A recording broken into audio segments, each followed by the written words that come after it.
ஏசாயா தீர்க்கதரிசன புத்தகம் 45வது அதிகாரம் 2வது வசனத்தை வாசிக்கலாம்.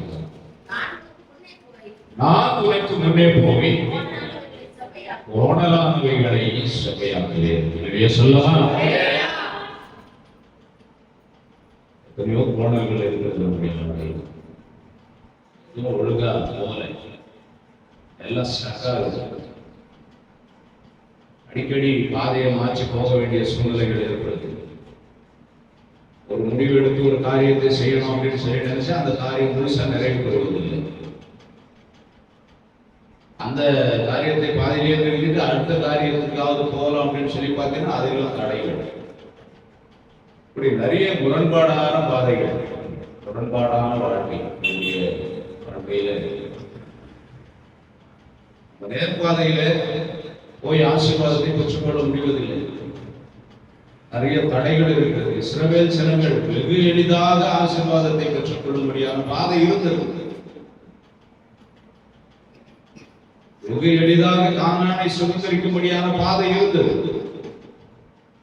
ஆனால் அந்த பாதையிலே அவர்களாலே பயணிக்க முடியவில்லை. நம்முடைய வாழ்க்கையிலே கூட எளிதான ஆசீர்வாதங்களை பெற்றுக்கொள்ளும் வழிகள் இருக்கிறது. ஆனால் நாம் அதை பெற்றுக்கொள்ள முடிவதில்லை. நம்முடைய கீழ்ப்படியாமையினால அல்லது தேவ திட்டம் நம்முடைய வாழ்க்கையில நிறைவேற ஒரு சில சங்கடங்களை, ஒரு சில துன்பங்களை, பாடுகளை நாம் அனுபவித்து கர்த்தருடைய திட்டங்களை தெரிந்து கொள்ள வேண்டிய சூழ்நிலையில் இருக்கிறது. எளிதான பாதையிலே நாம் கடந்து போகும்போது, கர்த்தர் நம்மை நடத்தும் போது நாம் ஆண்டவரை மறந்து விடுகிறோம். சுகமான வாழ்க்கை கிடைக்கும் போது ஆண்டவரை மறந்து விடுகிறோம். அதனால கர்த்தர் ஒரு சில நேரங்களிலே என்ன பண்றாரு, சிக்ஷித்து துன்பப்படுத்தி, காயப்படுத்துகிறவர்கள் காயப்படுத்துகிறவர், தகப்பன் பிள்ளைகளுக்கு கொடுக்கிற சிக்ஷைகளை கொடுத்து எதிராளிகளுக்கு கொடுக்கிற தண்டனைகளை கொடுக்கல, சின்ன சின்ன காரியங்களிலே நம்மை சோதித்து நமக்கு ஆசீர்வாதத்தை கொடுக்க விரும்புகிறார். இந்த வசனம் சொல்லுகிறது, அவர் என்ன பண்ணுவாரா, நமக்கு முன்னே போவார். இவ்வளவு நாட்கள் ஒருவேளை ஆண்டவர் நமக்கு முன்னே போகாமல் இருக்கிறார் என்கிற ஒரு எண்ணம் உங்கள் மனசுல இருந்தால், ஆண்டவர்களுடைய பாதைகளிலே இருக்கிற இந்த கோணலான வழிகளை இன்னும் செவ்வையாக்கவில்லையே, இன்னும் என்னுடைய பாதை சரியாக அமையவில்லையே, என்னுடைய வாழ்க்கை சரியாக முடிவெடுக்க முடியவில்லையே, என் வாழ்க்கையை நான் எப்படி நடத்துவது என்று சொல்லி சரியான தீர்மானத்துக்குள்ளே நான் வர முடியவில்லையே என்கிற ஒரு சந்தேகம் உங்களுடைய வாழ்க்கையில் இருக்குமானால், ஒரு அவநம்பிக்கை, ஒரு அவிசுவாசம் உங்களுடைய வாழ்க்கையில் இருக்குமானால், காலை வேளையில கர்த்தர் உங்களோடு பேசுவாராக.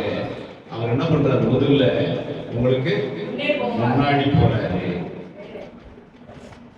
அவர் முன்னாடி போயிட்டார் அப்படின்னு சொல்லி சொன்னாலே நமக்கு ஆதல் இதுவாயிடும். ஏன்னா அவருடைய அடிச்சுவடுகளை நாம பின்பற்ற அவர் பின்னாடி நம்ம போயிட்டே இருக்கணும். அவர் நமக்கு ஒரு ரூட் போட்டு கொடுத்துட்டாரு, ஒரு மேப் போட்டு கொடுத்துட்டாரு, ஒரு திட்டங்களை நமக்கு சொல்லிட்டாரு அப்படின்னு சொல்லி சொன்னா அந்த திட்டங்களின்படி செயல்படுவது நமக்கு ரொம்ப எளிவாக இருக்கும். முதல்லயே நமக்கு திட்டம் போடவே தெரியாது.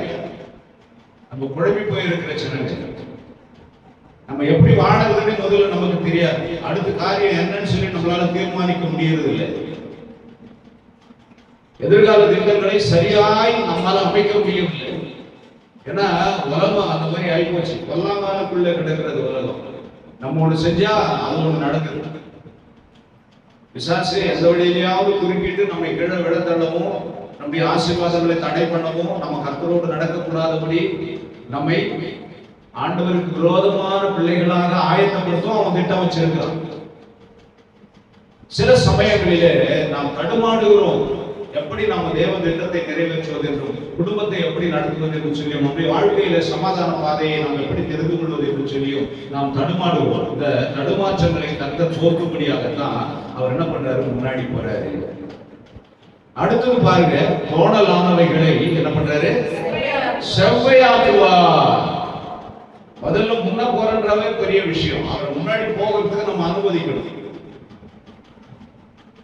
கோணலானவைகளை என்ன பண்றாரு? செவ்வையாக்குகிறார். அப்ப எத்தனை கோணல்கள் நம்முடைய வாழ்க்கையில கொஞ்சம் யோசித்து பாருங்க. கடந்த மாதம் வரையிலும் செவ்வையாக்கப்படாத எத்தனை செயல்கள் நம்முடைய வாழ்க்கையில நடந்து கொண்டிருக்கிறது. இன்னும் கிளியராக, இன்னும் நம்ம நினைச்ச மாதிரி வாழ்க்கை அமையல. இல்ல, ஆண்டவருடைய திட்டத்தின்படி நாம போகல. ஏதோ தடைகள் வந்து நம்முடைய பாதையை இன்னும் கோணலாக்கி கொண்டே இருக்கிறது. கொஞ்சம் யோசனை பண்ணி பாருங்க. அப்படி வளைஞ்சி வளைஞ்சி வளைஞ்சி வளைஞ்சி போன ஒரு பிரயாணத்தை நம்ம சீக்கிரமா போய் என்ன பண்ண முடியாது, அடைய முடியாது. நேரம் போனா. அதனால்தான் சாலைகளில் எல்லாம் பாத்தீங்கன்னா பெரிய பெரிய ஊர்களுக்குள்ள வந்து என்ன பண்ண மாட்டாங்க, வண்டிகளை விடாம என்ன பண்றாங்க, புறவழி சாலைகளை அமைக்கிறாங்க. சென்னைக்குள்ள இந்த பக்கம் நுழைஞ்சு அந்த பக்கம் வரதுக்கு ஒரு சில நேரங்களில 5 மணி நேரம் 6 மணி நேரம் ஆயிடும். ரெட்டின் ஸ்கூல் நுழைஞ்சு அந்த பக்கம் தாம்பரம் அந்த பக்கம் வெளியே வர்றதுக்கு, செங்கல்பட்டு வெளியே வர்றதுக்கு கிட்டத்தட்ட 5 மணி நேரம் ஆயிடும் சில நேரங்களில் சென்னைக்குள்ள. அதனால தான் திட்டமிட்டு என்ன பண்றாங்க, புறவழி சாலைகளை, பைபாஸ் சாலைகளை அமைக்கிறார்கள். இதே மாதிரி தான் நம்முடைய வாழ்க்கையிலே நம்ம அப்படி வளைஞ்சி வளைஞ்சி வளைஞ்சி வளைஞ்சி சுத்தி சுத்தி அங்கே வந்துட்டு இருக்கிறோம். இஸ்ரவேல் ஜனங்கள் மாதிரி சுத்தி சுத்தி அதே இடத்துல வரும். ஆரம்ப புள்ளி என்ன புள்ளியோ அதே ஆரம்ப புள்ளியிலேயே வந்து திரும்ப நிற்கிற ஆண்டவரே, திரும்பவும் கொண்டு வந்து பழைய இடத்திலே விட்டுட்டீங்களே. நான் எவ்வளவுதான் ஏறி போகணும்னு நினைச்சாலும் அந்த ஏணி வழிக்கு கொண்டு வந்து எங்க விழுது, திரும்பவும் பூமியிலே விழுது. என்னால உங்களுடைய தரிசனத்தை பார்க்க முடியல, என்னால உங்களுடைய திட்டங்களை செயல்படுத்த முடியல. நான் ஏதாவது என்னுடைய வாழ்க்கையில கொஞ்சம் மாற்றத்தை எதிர்பார்க்கணும் அப்படின்னு சொல்லி நினைச்சாலும் எதிர்பார்க்க முடியலையே ஆண்டவரே. நான் திரும்ப திரும்ப வழிக்கு வந்து கிட நிற்கிறேனே. அதுதான் அந்த கோணலான வழிகளை, அந்த தடையான பாதைகளை, திரும்ப திரும்ப வந்து அதே இடத்துல நிற்கிற வழிக்கு விழுகிற அந்த பாதைகளை கர்த்தர் என்ன பண்றாரு, செவ்வையாக்குகிறார். எடுத்து வாசிக்கிற அதே ஏசியா தீர்க்கதரிசன புத்தகத்துல 40வது அதிகாரம் 4வது வசனத்தை வாசிக்கிறோம் பாருங்க. பள்ளமெல்லாம் என்ன பண்ணப்படும், உயர்த்தப்படும். பள்ளம் என்றால் ஆசீர்வாத குறைவு, பள்ளம் என்றால் நஷ்டம், வாழ்க்கையிலே நஷ்டம். ஆத்மாவும் தெளிவு பெறல, மாம்சத்துக்குரிய சீவியமும் ஒன்னாகல, ஒரு வளர்ச்சியும் இல்லாமல் இருக்கிறது. ஆவிக்குரிய சீவியமாவது வளர்ந்து ஆண்டவரோடு கூட இணைஞ்சிடுமா அப்படின்னு சொல்லி பார்த்தா அதுவும் நடக்கல. ஆவிக்குரிய வளர்ச்சியும் இல்லை. சரி, மாம்ச பிரகாரம் உலகத்தார் மாதிரியாவது ஏதாவது ஆசீர்வாதம் கிடைக்கும்னா அதுவும் இல்லை. இதற்கு காரணம் என்ன தெரியுமா? 2 நினைவுகளோடு நாம் வாழணும். கடவுளையும் பின்பற்றாம, உலகத்தையும் பின்பற்றாம, கடவுள் பேசும்போது கடவுள் பக்கம் போறது, உலகம் பேசும்போது பிசாசு பேசும்போது பிசாசு போறது. இப்படி ஒரு இழுபறியான வாழ்க்கை வாழ்ந்து கொண்டிருக்கிறவர்கள் தொடர்ந்து எதுக்குள்ள விழுந்து போறாங்க, பள்ளத்துக்குள்ள விழுந்து போறாங்க. ஒரு கிரிப்னஸ் இல்ல வாழ்க்கையில், ஒரு பிடிப்பு இல்ல. ஒரு பிடிப்பு இருந்தாதான் என்ன பண்ண முடியும், நம்ம ஏறி மேல வர முடியும். இந்த சறுக்கு மரம்லாம் இருப்பாங்க திருவிழா காலங்களில, பண்டிகை காலங்களில கட்டி வச்சிருப்பாங்க அந்த வேடிக்கையா. அது ஃபுல்லா ஆயில் பூசிடுவாங்க. அதுக்கு மேல ஒரு பரிசு பொருளை கட்டி வச்சிருப்பாங்க. அந்த மரத்தை ஏறும்போது திருப்பி என்ன பண்ணுவாங்க, முகத்துல தண்ணி ஊற்றுவாங்க. பழைய காலத்துல எல்லாம் பார்த்தது இப்போது நடக்குது. ஏறி போவாங்க, அதை ஏற முடியாதபடி என்ன பண்ணுவாங்க, தண்ணீரை கொண்டு என்ன பண்ணுவாங்க, அந்த மரத்துக்கு மேலேயும் அதை ஏறக்கூடிய முகத்திலையும் மேலையும் ஊற்றுவாங்க. அவன் வழிக்கு ஏற முடியாம ரொம்ப பிரயாசப்படுவான். அந்த பரிசு பொருளை அவன் எடுக்கவே முடியாத அளவுக்கு இருக்கும். நம்முடைய வாழ்க்கையை அப்படித்தான், ஏறணும்னு நினைக்கிறோம், ஆனா வழிக்கு திருப்பியும் எங்க இருக்கும், அதே பழத்திலேயே இருக்கும். ஏதாவது ஆடு மாடு எல்லாம் பாத்தீங்கன்னா ஏதாவது ஒரு குழிக்குள்ள விழுந்துட்டா ஏறி கொஞ்சம் தூரம் வரும், திருப்பி வழிக்குள்ள விழுந்துடும். அதுக்கு இந்த தீயணைப்பு துறையினர் வந்து கயிறு போட்டு கட்டி அது உள்ள இறங்கி அதை என்ன பண்ணுவாங்க, தூக்கி விடுவாங்க. இந்த வாசகம் சொல்லுகிறது, இந்த வார்த்தை சொல்லுகிறது, பள்ளம் எல்லாம் என்ன பண்ணப்படுமா, கர்த்தருக்கு பயந்திருக்கிற கர்த்தருடைய பிள்ளைகளுடைய வாழ்க்கையில ஏற்படுகிற பள்ளங்கள், சரிவுகள், நஷ்டங்கள், துன்பங்கள், கண்ணீர், துக்கம், இது எல்லாத்தையும் கர்த்தர் இந்த மாசத்துல என்ன பண்ண போறாரு, மாற்றப்படுவார். அல்லேலூயா சொல்லலாமா? அவர்களை தள்ளலாமா? பாருங்க, பள்ளமெல்லாம் உயர்த்தப்படும். தொடர்ந்து குழியில விழுந்து கொண்டிருக்கிறாயா? யோசேப்பு குழியில போட்டாங்க. குழியினாலே யோசேப்பு தான் வருது. கர்த்தர் பாருங்க, அவன் சகோதரனோடு பேசுகிறார். அவனை கை பிடிச்சு தூக்கி என்ன பண்றாங்க? வெளியில விடுறாங்க. சொல்லுங்க, சிங்கத்தின் கெபியில தூக்கி கொண்டு போய் போடுறாங்க. அக்னி சுவாலையில தூக்கி கொண்டு போய் போடுறாங்க. கர்த்தருடைய பிள்ளைகளை கர்த்தர் சும்மா பார்த்துக் கொண்டிருக்கிறவர் அல்ல. அவர் திட்டம் வச்சிருக்கிறார். ஒரு நாள் இருக்கும், எப்போ அப்படியே ஆண்டவருடைய ஷேப்புக்கு நம்ம மாறுறோமோ, ஆண்டவருடைய பாத்திரமாய் நம்ம மாறுறோமோ, என்னைக்கு முழுசா ஆண்டவருக்கு நாம கீழ்படுகிறோமோ, ஒப்பு கொடுக்கிறோமோ, பள்ளத்தை அடிச்சுடுவாரு. பள்ளத்தை என்ன பண்றாரு? பள்ளம் என்ன பண்ணுவோம்? பள்ளம் சமமாக்க போடுற சொல்லி இருக்குது பாருங்க. பள்ளத்தை சமமாக்கி விடுகிறவர் அல்ல, பள்ளத்தை உயர்த்தி விடுகிறவர். சமமாவது ஆகலப்பா, நாங்க இன்னும் பள்ளத்துல இருக்கிறீங்கன்னு சொல்லி ஆண்டவருடைய சமூகத்துல நீங்க சொல்லிக் கொண்டிருக்கிறீங்களா? ஆண்டவர் பாருங்க, சாதாரணமான ஆசீர்வாதத்தை கொடுக்கிறவர்கள். அவர் எளியவரை என்ன பண்றாரு? குப்பையிலிருந்து எடுத்து எங்க கொண்டு போறாரு? பாருங்க, எங்க கொண்டு போறாரு? ராஜா கொண்டு போறாரு. முதல்ல எளியவர், சராசரி மனுஷன் அல்ல, சராசரிக்கும் குறைவானவர். சராசரிக்கும் குறைவானவர். ஆண்டவரே, சராசரியாவது மாற்றமா அப்படின்னு சொல்லி ஜெபம் பண்ணியிருப்போம். எனக்கு ஒரு சாதாரண வாழ்க்கையாவது, ஒரு அமைதியான வாழ்க்கையாவது கொடுங்கப்பா அப்படின்னு சொல்லி ஜெபம் பண்ணியிருப்பான். ஆனா ஆண்டவர் பாருங்க, சாதாரண வாழ்க்கை இருக்கிறவர்கள அவன் ஆண்டவரை நேசிக்கும் போது ஆண்டவர் அவனை நேசித்து அவன் என்ன பண்றார்? கொண்டு போய் உயரங்களில, உபதங்களில, ராஜாக்களுக்கு மத்தியில் அவன் நேசிக்கிறான். அதான் வசனம் சொல்லுது, பள்ளம் சமமாக்கப்படும் அல்ல, பள்ளம் உயர்த்தப்படும். கர்த்தருடைய பிள்ளைகள் வேண்டிக் கொள்கிற காரியங்கள் ஆண்டவருக்கு பிரியமாக இருந்தால், சரியாக இருந்தால், ஆண்டவர் அந்த ஜெபத்தை சென்சார் பண்ணுவார்.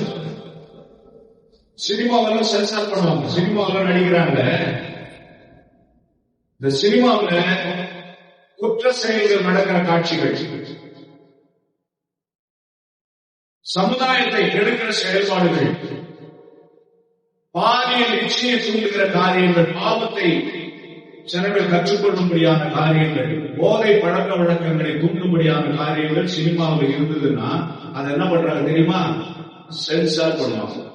அதை கட் பண்ணுவாங்க. அதை கட் பண்ணிட்டு அதுக்கப்புறமா அதுக்கு அந்த படத்துக்கு பர்மிஷன் கொடுப்பாங்க. இப்ப கொடுக்கறது இல்லை, இப்ப எல்லாமே ஆபாசம் ஆயிடுச்சு. என்ன பண்றாங்க? யாராவது சிகரெட் குடிக்கிறாங்கன்னா புகைப்பிடித்தல் உடலுக்கு கேடுன்னு அப்படி ஒரு டைட்டில் அதை போட்டுறாங்க. குடிச்சாக்கா குடி உடல் நலத்தை கெடுக்கும் அப்படின்னு சொல்லி போட்டுட்டு அது பாட்டு குடிச்சுட்டு இருக்கிறான், நடிச்சுட்டு இருக்கிறான். இங்க பாக்குறோம், ஆண்டவர் என்ன பண்றாரு? சென்சார் பண்ணுவார். நம்முடைய வாழ்க்கையில தேவையில்லாத காரியங்களை சென்சார் பண்ணி அவருக்கு பிரியமான பாத்திரங்களாய் நம்மை உருவாக்கி நாம அவருக்கு பிரியமான ஒரு அலங்காரத்தோடு நம்ம வரும்போது அவர் என்ன பண்றாரு? நம்மை சமமான பாதையில் அல்ல, உயர்ந்த பாதையில். பள்ளமெல்லாம் உயர்த்தப்படும். அப்புறம் பாருங்க,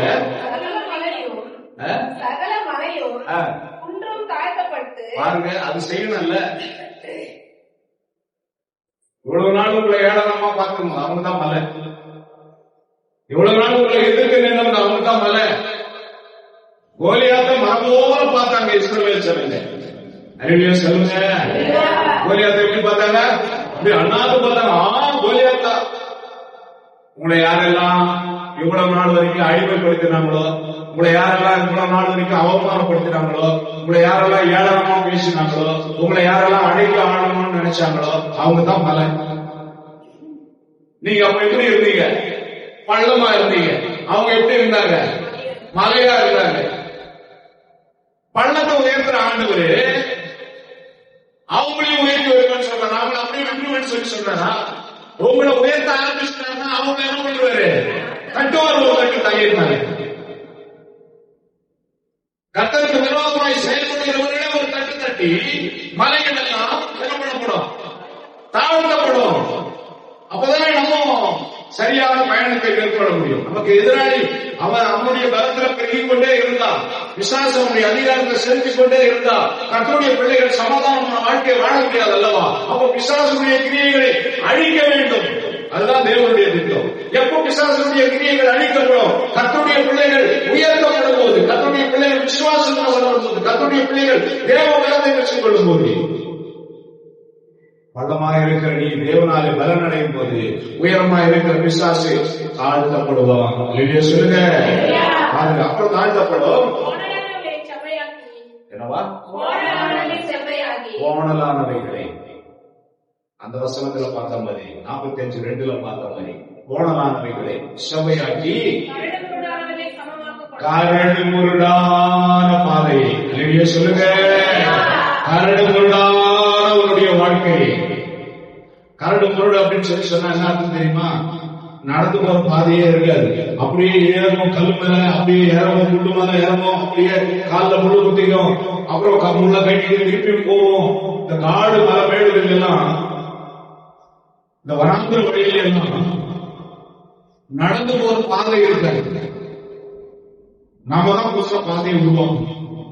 பாதை உருவாகாத இடங்களில் எல்லாம் எப்படி பிரயாணங்கள் போயிருப்பாங்க யோசனை பண்ணுவாங்க. அப்படிப்பட்ட ஒரு பிரயாணத்தை இந்த காலத்தில் சிலர்கள் பிரயாணம் பண்ணா எவ்வளவு வருத்தம், எவ்வளவு துக்கம், எவ்வளவு சஞ்சல் வாழ்க்கையில தோன்றும். ஏற்கனவே பாதையை அமைச்சு கொடுத்ததுனால அந்த பாதையில நம்ம சுத்தமாய் பயணிக்கிறோம். பாதையே அமையாத ஒரு காலம் இருந்தது. அந்த காலத்துல எவ்வளவு கஷ்டப்பட்டார்கள் நம்முடைய முன்னோர்கள் தெரியுமா? நம்முடைய கிராமங்களை கூட வரதுக்கு வழி இல்லாம இருந்தது. பைக் ஓட்டிட்டு வர முடியாது, நடந்துதான் வர முடியும். டயர் வச்ச வண்டி ஓட்டிட்டு வர முடியாது. இந்த மாட்டு வண்டி, பெரிய சங்கர வண்டி தான் போதும். அப்படிப்பட்டதான சாலைகள் எல்லாம் இப்பொழுது சீர் செய்யப்பட்டிருக்கிறது. நம்முடைய வாழ்க்கையை கரடுமுரடுகளை சமமாக்குகிற தேவன் நம்முடைய ஆண்டவர். கரடுமுரடான கரடுமுரடா அப்படின்னு சொன்னாலும் ரொம்ப ரஃப். வாழ்க்கை சுமதே கிடையாது. எப்ப பார்த்தாலும் அடிதடி, எப்ப பார்த்தாலும் ரகலை, எப்படி பார்த்தாலும் கோஷங்கள், எப்ப பார்த்தாலும் சண்டை சச்சரவுகள், எப்ப பார்த்தாலும் குடி சண்டைகள், எப்படி பார்த்தாலும் நிலத்தகராறுகள், விளையாடி சண்டைகள், சொத்து பிரச்சனைகள், கணவன் மனைவிக்குள்ள விரோதங்கள், பகைகள், எப்ப பார்த்தாலும் சந்தேகங்கள், எப்படி பார்த்தாலும் அடுத்தவர்கள் மீது அடுத்தவர்கள் குறையை சொல்லிக் கொண்டு வாழ்கிற வாழ்க்கை. காரணத்துடான பாதை. நிம்மதியே இருக்காது. ஒரு நாள் உட்கார்ந்து நிம்மதியா குழந்தைகளோட உட்கார்ந்து, பெற்றோர்களோட உட்கார்ந்து சாப்பிடுற சாப்பாடே கிடைக்காது. எப்போ பார்த்தாலும் ஒரே வகையா இருக்கும் வாழ்க்கை. நிறைய குடும்பங்களை பார்க்கிறேன். நானும் என் வாழ்க்கை அப்படித்தான் இருந்தது. நான் கிறிஸ்துவுக்குள்ள வந்ததுக்கு அப்புறம் நான் அமைதலாக சாப்பிடுறேன், அமைதலா இருக்கிறேன். பிள்ளைகள் என்னை அமைதலா பார்த்துக்கிறாங்க, என்னை சுற்றி இருக்கிறவங்களை என்ன அமைதலா பார்த்துக்கிறாங்க. ஆனா கிறிஸ்துவுக்குள்ள வராத அநேக குடும்பங்கள் இருக்கிறது. ஆண்டவருக்கு விரோதமாக செயல்படுகிற அநேக குடும்பங்கள் இருக்கிறது. பாத்தீங்க அப்படின்னு சொல்லி சொன்னா ஒரு அமைதியான சூழ்நிலையே அவங்களுடைய குடும்பங்களிலே இருக்காது. பெற்றோர்கள் பிள்ளைகளுக்கு விரோதமாக எழும்போதும், பிள்ளைகள் பெற்றோர்களுக்கு விரோதமாக எழும்போதும், கணவன் மனைவிக்கு விரோதமாக எழும்போதும், மனைவி கணவனுக்கு விரோதமாக எழும்போதும், இப்படியே பெரிய சண்டைகள். ஒரு அமைதியாவே இருக்காது, ஒரே கோஷங்கள். ஆகையில தூக்கி முடிச்சு சாயங்காலம் இரவு படுக்கைக்கு போற வரைக்கும் ஒரு நிம்மதி இல்லாத ஒரு வாழ்க்கை போயிட்டு இருக்கு பாருங்க. அதுதான் கரடு முரடானவைகளை என்ன பண்றாரு? சமமாக்குகிறார். அதுல பிலிப்பியர் 2ஆம் அதிகாரத்தில் ஒரு வசனம் இருக்கிறது. பிலிப்பியர் 2ஆம் அதிகாரம் 14, 15, 16 வசனங்களை வாசிப்போம். 14, 15, 16. நான் வீணாக ஓடினதும் வீணாக பிரயாசப்பட்டதும் இல்லை என்கிற மகிழ்ச்சி இல்லை. நான் வீணாக ஓடல, நான் வீணாக பிரயாசப்படல என்கிற மகிழ்ச்சி கிறிஸ்துவின் நாளில் எனக்கு உண்டாயிருக்க வேண்டும். பாருங்க, அவர் எழுதுறது, நான் ஆகாயத்தை அடிக்கிறவனாக என்ன பண்ண மாட்டேன், சிலம்பம் பண்ண மாட்டேன். நான் வீணா ஓட மாட்டேன். நான் ஓடுனா எனக்கு ஒரு பரிசு கிடைக்கணும். நான் கர்த்தரோடு கூட ஓடுனா, கர்த்தரோடு கூட நடந்தா எனக்கு ஒரு பரிசு கிடைக்கணும். நிறைய பேர் என்ன பண்ணிட்டு இருக்காங்க தெரியுமா? கர்த்தரோடு ஓடுகிறேன்னு சொல்லி சொல்றாங்க, பேர் கொடுத்துருவாங்க பாட்டு பண்ணிட்டு, ஆனா ஓட மாட்டாங்க. அவங்களுக்கு அந்த பரிசு கிடைக்காது. நான் வீணாக ஓடினதும் வீணாக பிரயாசப்பட்டதும் இல்லை என்கிற மகிழ்ச்சி என்ன பாருங்க, கிறிஸ்துவின் நாளில் எனக்கு உண்டாயிருக்கும் கிறிஸ்துவின் நாளில் எனக்கு உண்டாயிருப்பதற்கு ஜீவ வசனத்தை பிடிச்சு ஜீவ வசனத்தை பிடித்துக் கொண்டு உலகத்திலே சுடர்களைப் போல உலகத்திலே சுடர்களைப் போல பிரகாசிக்கிற பிரகாசிக்கிற நீங்கள் கோணலும் மாறுபாடுமான கோணலும் மாறுபாடுமான சந்ததியை விட்டு என்ன பண்ணணும்? விலகி இருக்கிறோம், குற்றமற்றவர்களா ஜீவிக்கிறோம். இந்த வசனத்தின்படி கோணலும் மாறுபாடுமான சந்ததியை விட்டு, வாழ்க்கையை விட்டு விலகி. இப்ப கோணலும் மாறுபாடுமான சந்ததி யாரு? இந்த உலகத்தின் ஜனங்கள், ஆண்டவரை அறிந்து கொள்ளாதவர்கள், நமக்கு அந்நியமாய் காணப்படுகிற காரியங்களை செய்கிறவர்கள், ஆண்டவருக்கு பிடிக்காத காரியங்களை செய்கிறவர்கள். இப்படிப்பட்ட ஜனங்களோடு வாழ்ந்து கொண்டிருக்கிற நாமும் அந்த சந்ததியை விட்டு, அந்த ஜனங்களை விட்டு பரிசுத்த பயணத்தை மேற்கொள்ள நம்மை ஒட்டி கொடுக்க வேண்டும். இதுதான் ஒரு கண்டிஷன். மேல சொன்ன அந்த 2 ஆசீர்வாதங்களை, கோணலான வழிகளை, கரடுமுரடான பாதைகளை சமமாக்க வேண்டுமானால் கர்த்தர் நமக்கு முன்பாக செல்ல வேண்டும். கர்த்தர் நமக்கு முன்பாக செல்ல வேண்டுமானால் கோணலான பாதையை நாம, கோணலான சந்ததியை விட்டு, மாறுபாடான சந்ததியை விட்டு விலகி உலகத்திலே சுடர்களை போல குற்றமற்றவர்களாய் நாம் ஓடினதும் பிரயாசப்பட்டதும் வீணாய் போகவில்லை என்கிற மகிழ்ச்சி கிறிஸ்துவின் நாளிலே நமக்கு உண்டாயிருப்பதற்கு நாம் கர்த்தருடைய பாதைகளை தெரிந்து கொள்ள வேண்டும். நாம தவிர்க்க வேண்டியதை தவிர்த்தா நாம் எதையெல்லாம் இழந்தோமோ, எதையெல்லாம் நாம் அடையக்கூடாமல் பிரயாசப்பட்டுக் கொண்டிருக்கிறோமோ, எதற்கெல்லாம் கண்ணீர் வடித்துக் கொண்டிருக்கிறோமோ அவைகளை கர்த்தர் நமக்கு வாய்ப்பு செய்யும். எதை இழக்கணும்? கோணலும் மாறுபாடுமான சந்ததியை விட்டு விலக வேண்டும், குற்றமற்றவர்களாய் வாழ வேண்டும், ஜீவ வழியை தெரிந்து கொண்டு உலகத்திலே சுடர்களை போல நாம என்ன பண்ணணும்? கிறிஸ்துவுக்காக பிரகாசிக்க வேண்டும். நாம் ஓடினதும் பிரயாசப்பட்டதும் வீணாகவில்லை என்கிற மகிழ்ச்சியை தந்தார். அல்லேலூயா, அல்லேலூயா. 45வது அதிகாரம் 2வது வசனத்தை வாசிக்கலாம். நான் உனக்கு முன்னே போய் கோணலானவர்களை செவ்வையாக்குவேன். தன்னுடைய தங்களை சொல்லிக்கலாம். இந்த வாக்குத்தத்தங்கள் உங்களுக்கு உண்டாயிருப்பதற்கு நீங்கள் விசுவாசத்தோட இந்த வாக்குத்தத்தங்களை சொல்லி செவியுங்கள். தங்களுடைய ஆசீர்வாதம்.